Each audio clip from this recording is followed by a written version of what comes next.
Then if you want to also include transparency, there's another format of coloring called RGB.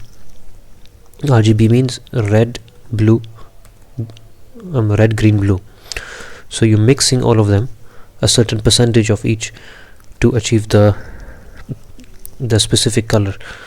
Now, for example, color is RGB. This is a function, and this is the primary colors. So RGB 255 is the max value. Okay, I think I still have to look that up to be 100% sure, but I'm pretty sure that 255 is the max value. Let's just maybe increase this to 256 and have a look what that does. Okay, it doesn't do anything. Let's just make it 25. Yeah, see, so it's not getting more red, it's not becoming more red. So if we can make this 254, maybe 25. Okay, yeah, but you can see that if we pass 255, it's not gonna get more red than how it is. So this indicates the amount of redness in it, this number indicates the amount of greenness in it, and this indicates the amount of blueness inside the color. Okay, so this is also one way you can achieve a different shade of color using RGB.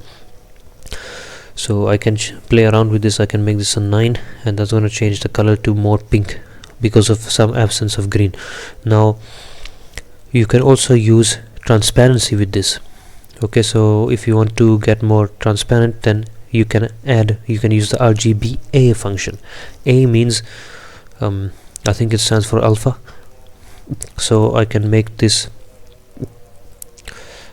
say I want to achieve a transparency of 50%, then I'm going to say 0.5. You can also say 50%, it doesn't matter, it's the same thing. 0.1 would look like this, but if you want full transparency, then you can just put a 1 there, or you can leave it default. Okay, so if you don't specify, if you don't use the RGBA, then it's going to be full transparency. You use transparency if you want to see some text behind that text. So if I have maybe another text behind this one and I want to see that, then you can see that it like overflows. You use the Z index element for that and some absolute relative positioning. Now we're gonna see that in the future, not now. Then we have this is just the alpha, like for transparency. So you can see this is now transparent. Actually no, forgot to save. Okay, these are transparent paragraphs.